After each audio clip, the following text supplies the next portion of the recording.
Well बहुत time हो गया, कभी सोचा नहीं था इस टॉपिक पे दोबारा से कभी मैं बात करूँगा। दोबारा इन सेंस क्योंकि इस टॉपिक में मैंने एक बार एक सेमिनार बना रखा था पहले, मतलब अटेंड किया था, मैंने खुद दिया था।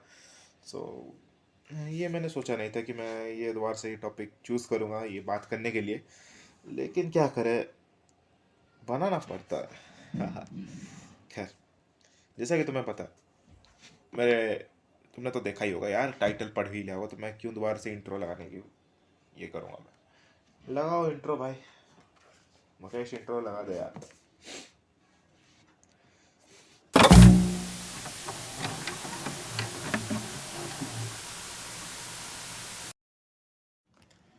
तो प्यार ऐसे एक वाक्य का बहुत सारा मतलब है, इतना कि तुम्हारा दोनों हाथों में जितनी उंगलियां है वो भी कम पड़ जाए गिनने के लिए।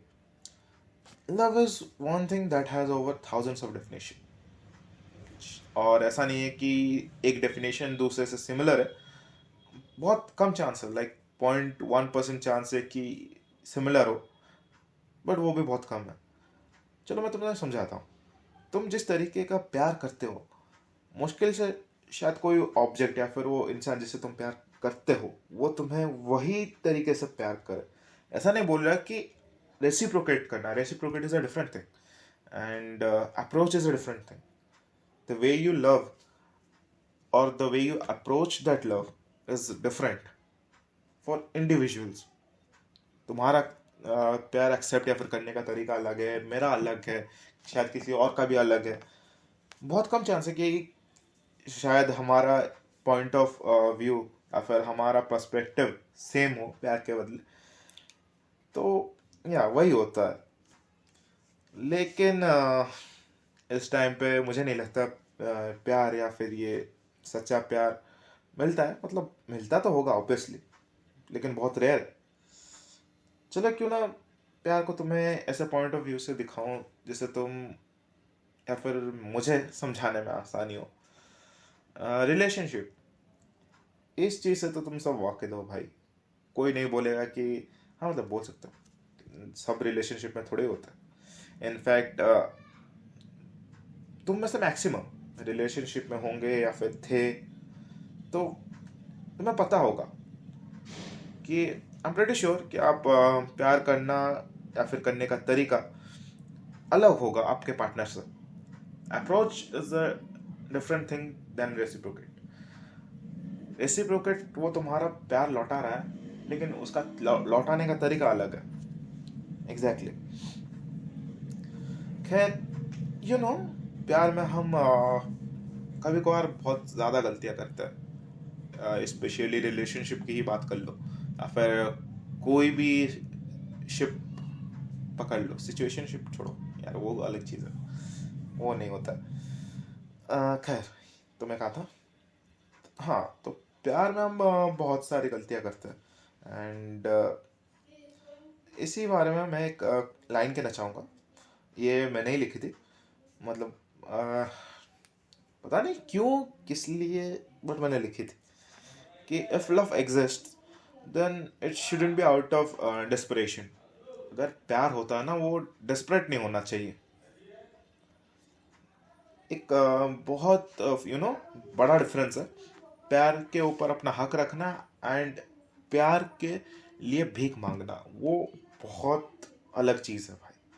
अगर तुम प्यार के लिए भीख मांगते हो तो भाई भूल जाओ, वो प्यार नहीं है। एंड ऐसा नहीं है कि ये गलत है। एट वन पॉइंट हर कोई इस दौर से जाता है एंड मैं भी जा चुका हूँ यार, ये बहुत कॉमन है।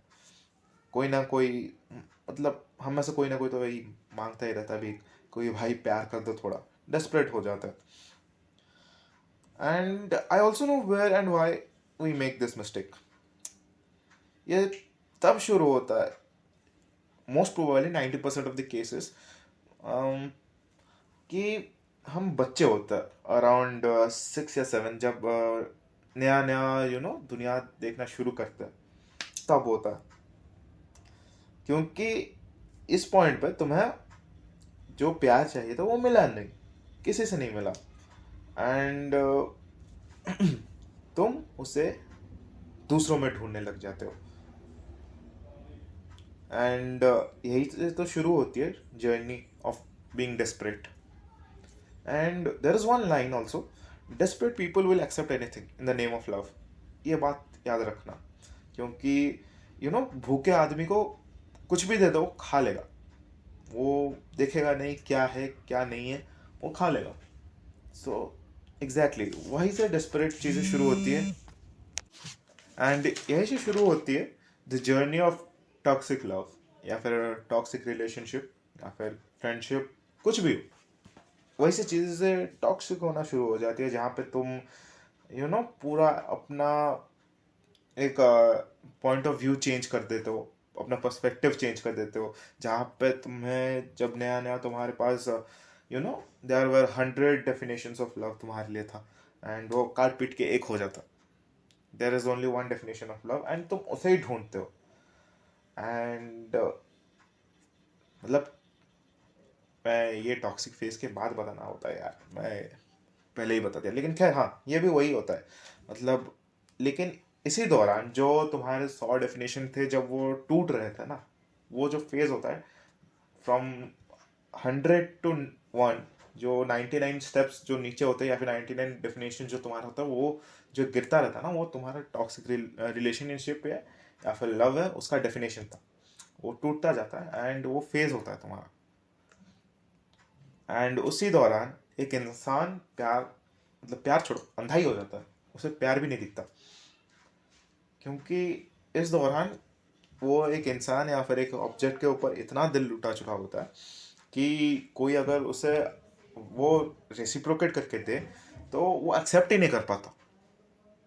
उसे अब नॉर्मल लव की आदत नहीं रहती, क्योंकि ट्रस्ट एक चीज़ होती है ना, एक बार जो टूट जाती है वो टूट जाती है।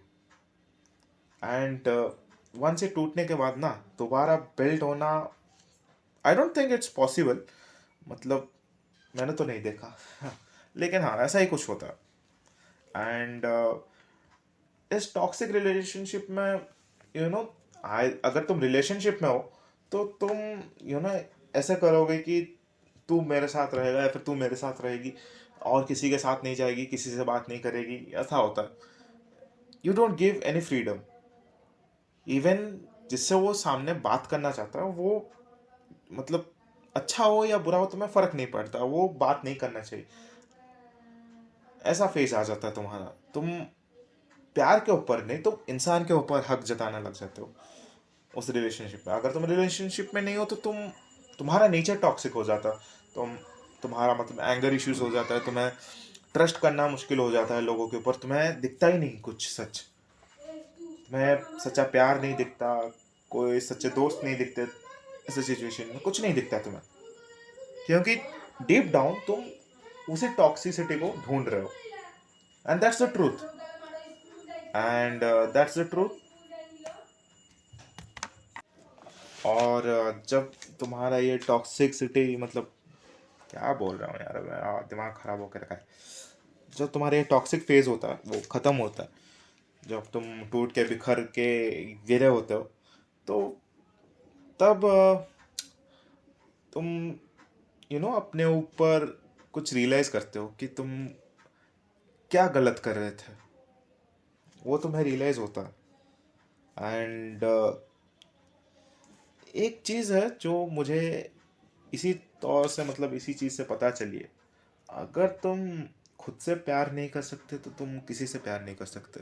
And that's one true that's one true thing. सच्ची बात है ये, कि अगर तुम खुद से प्यार नहीं कर सकते, तुम खुद की कंपनी एंजॉय नहीं कर सकते, तो तुम किसी के साथ कुछ नहीं कर सकते। यू कैन डू एनीथिंग भाई।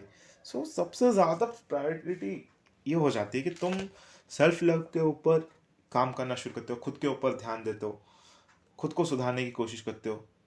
एंड मे बी इसी दौरान तुम्हें वो पुराने वाला जो एक डेफिनेशन मिलता है तुम्हें, शायद तुम उसे तलाशने में निकल जाते हो।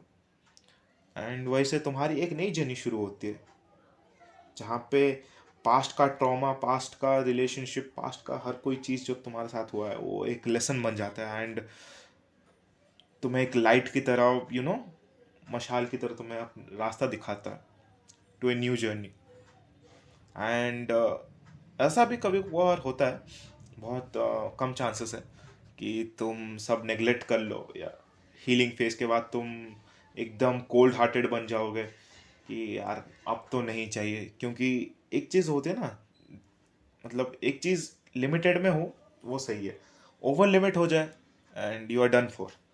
क्योंकि अगर सेल्फ लव कुछ ज़्यादा ही हो जाता है ना, तो it's like you prioritize yourself way too much, and तुम बहुत उसके चक्कर में बहुत ज़्यादा कोल्ड हार्टेड बन जाते हो, जो कि बनना नहीं होता है। तुम तुम एक्सेप्ट ही नहीं कर पाओगे किसी का ऐसे चीज़ में कि भाई कोई मुझे प्यार करता है, नहीं नहीं हो पाएगा। मैं दोबारा से वो दिल नहीं टूटा सकता अपना, बहुत मुश्किल से जोड़ा है। लेकिन एट द सेम टाइम, कोई वो बुरी बात भी नहीं है, लेकिन एट द सेम टाइम तुम अंधे हो चुके हो, तुम्हें सही में अब कुछ नहीं दिख रहा खुद के अलावा। एंड इसी के चलते यू नो फेजेस आते हैं लड़कों के लाइफ में, प्ले बॉयज के। तुम्हें क्या लगता है वो प्ले बॉय क्या बचपन सा था? कुछ तो ऐसा हुआ होगा, तो चेंज हुआ होगा, एंड वो हीलिंग प्रोसेस के दौरान शुरू होता है। एंड इसी के चलते तुम आगे बढ़ते हो। आगे बढ़ने के बाद तुम्हें शायद तुम अपने दो वन की तलाश में चले जाते हो, ढूंढते हो। बहुत आगे की जर्नी तो तुम जान ही चुके होगे, मैं कह के भी क्या फ़ायदा, तुमने देखा भी होगा बहुत सारी मूवीज़ में। मतलब लाइफ मूवी नहीं है, बट या डिस्क्राइब तो करती है वैसा। लेकिन लेकिन लेकिन लेकिन ये जो फेज़ होता है ना लाइफ का, प्यार सिर्फ रिलेशनशिप तक लिमिटेड नहीं रहता। लाइक आई सेड ना, प्यार का हज़ार से भी ज़्यादा डेफिनेशंस है, एंड तुम्हारा डेफिनेशन जो है मेरे डेफिनेशन से अलग होगा एंड यूनिक होगा, हर किसी का होगा, तुम किसी से भी पूछ लो। And what makes it unique is the approach, तुम कैसे अप्रोच करते हो। बट हाँ, मैं मुद्दे से भटक रहा हूँ। तो होता ये है कि इस फेज के दौरान ना तुम्हें एक सच्चा रिलेशनशिप या एक सच्चा इंसान तुम्हें मिलेगा। मेरे लाइफ में भी ऐसा एक बहुत बहुत बड़ा फेज गया है, जहाँ पे मेरे फ्रेंड सर्कल्स में से, मतलब मेरा फ्रेंड सर्कल अराउंड 50 का हुआ करता था। वो इंसिडेंट होने के बाद कट के आगे 3 हो गए। एंड डोंट बी सैड कि वो 50 चले गए। मैं मेरी भी वही हुआ था, मैं भी रोया था कि 50 चले गए। नहीं, वो 50 चले क्या गए, मैं सॉरी 47 चले गए। सॉरी, मेरी मैंने मैथ करना ही भूल गया वहाँ पे। तो या डोंट बी सैड कि 47 के सारे वो 47 दोस्त चले गए, नहीं, don't be sad, be grateful कि वो 3 दोस्त थे। क्योंकि जैसे जाना होता है ना, वो चला जाएगा, तुम उसे 1000 रीज़न दे दो वो नहीं रुकेगा। तुम खुद एक बार ट्राई करना, तुम एक इंसान को 1000 रीज़न देना जिसे तुम जानते हो कि तू यार मेरे साथ मत रह, 1000 रीज़न दो, वो तब तक सुनेगा। लेकिन तुम उसे एक रीज़न दे दो ना कि भाई तू मेरे साथ रहे, वो उसी एक रीज़न को लेके चलेगा। एंड जिसे नहीं रहना होता ना, वो 2 रीज़न जब तुम बोलोगे ना क्यों नहीं रहना, वो दूसरे रीज़न में ही चला जाएगा। तो don't don't care, don't give a shit. यार जिंदा एक ही बार हो, मतलब जिंदगी एक ही है, एक ही बार मिलती है। एंड हम इसे ही वेस्ट करने की कोशिश कर रहे हैं, एंड दैट्स नॉट फेयर। भाई एक ही बार रहना ना, तो अच्छे से रहो। एंड सो कॉल टॉक्सिक, मतलब जो रिलेशनशिप है, आई वंडर कि काश कुछ ऐसा होता कि वापस से सब कुछ नॉर्मल होता। क्योंकि मतलब 10 साल के अंदर बहुत ज़्यादा चेंज हुआ है। और वो चेंजेस मैंने खुद अपने आंखों से देखा है। आजकल के रिलेशनशिप टिक भी नहीं पाते, चाहे वो अपना वो लाइफ पार्टनर वाला हो, फ्रेंडशिप हो, या फिर कुछ भी हो, वो टिकाना नहीं चाहते। बहुत सारे लोग इधर they are afraid of the responsibilities, और they just want don't want to, उन्हें कोई शौक नहीं है, बस ऐसे ही रखा था टाइम पास के लिए। तो ऐसा होता है। आई विश कि थोड़ा सा कुछ चेंज हो सके। आई नो मेरे अकेले विश करने से कुछ नहीं होगा। इट्स लाइक कि सबको करना होता है। सो या मतलब खुद से एक बार पूछो। इन दी एंड में तुमसे कहूँगा, खुद से एक बार पूछो, what is your definition of love? तुम्हारा क्या डेफिनेशन है? एंड इन दी एंड उसी को ही फॉलो करो भाई।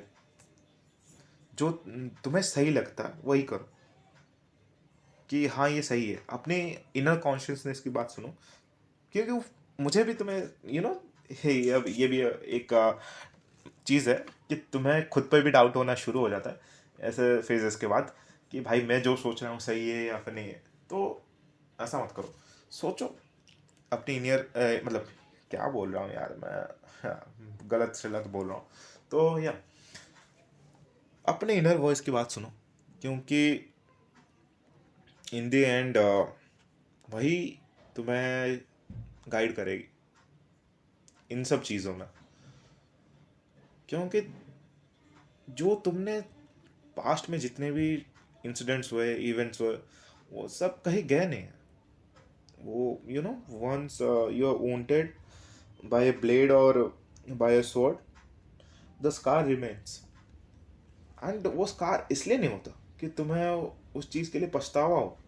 It's for you to remember कि दोबारा से वहाँ पे नहीं लगेगा जैसे लगा था लास्ट टाइम की तरफ। So take everything as a lesson, that's everything you can do, and that's what you should do. वही करना चाहिए तुम्हें। एंड अगर तुम पास्ट को क्लिंग करके रहोगे कि नहीं यार ऐसा गलत हुआ, नहीं करना चाहिए था, तो तुम वही पास्ट में ही रह जाओगे, प्रेजेंट को चेंज नहीं कर पाओगे। पास्ट का रिग्रेट ना सबसे बहुत ही खतरनाक रिग्रेट होता है इस सिचुएशन में। खैर शायद मैं कुछ ज़्यादा ही बोल जाऊँगा अगर मैं ये कंटिन्यू करूँगा तो। खैर एनीवेज, इस चीज़ के ऊपर मैं दोबारा से पॉडकास्ट बनाऊँगा जब मेरे साथ एक गेस्ट होगा। मैं पता नहीं तभी से मैं बोल रहा हूँ कि भाई गेस्ट आएगा गेस्ट आएगा, लेकिन लाता नहीं हूँ। मेरे जैसा दोगला इंसान कोई देखा नहीं हुआ आज। नहीं, ऐसी बात भी नहीं है, क्योंकि मैं गेस्ट लाना नहीं चाहता था, क्योंकि मैं पहले अपना पॉइंट ऑफ व्यू रखना चाहता था एज ए टेस्टिमोनी, कि मैंने अपना कुछ पॉइंट ऑफ व्यू रखा है इस पर। सो या दैट्स ऑल। खैर इसका मतलब पार्ट 2 भी जल्दी आएगा एक गेस्ट के साथ। तो तब तक इसी को ही एंजॉय करो यार, और क्या। तुम्हारे लिए और भी वीडियोस आती रहेगी, तो सब्सक्राइब किया करो यार। एंड हाँ, कुछ लोग पूछ भी रहे थे मेरे से लाइव स्ट्रीम के बारे में। यार वो नेट ख़राब है, और यहाँ पे नेटवर्क भी नहीं आता सही से। नेटवर्क छोड़ो, वाईफाई लगाने जाऊँगा वो तो आएगा ही नहीं। कोशिश किया था एक बार वाईफाई लगाने की, बट हुआ नहीं पॉसिबल। तो मैं कुछ सॉर्ट आउट करता हूँ। खैर till then take care, goodbye, and enjoy your life भाई। जो आए जो जाए कुछ फ़र्क नहीं पड़ना चाहिए तुम्हें। Just take care of yourself. हाय मेरी ज़मानत अकेली। खैर चलो मैं चलता हूँ, मिलते हैं फिर किसी एक और नए एपिसोड में। तब तक मैं आपका सिख गाय सौरभ आपसे विदा लेता हूँ। धन्यवाद।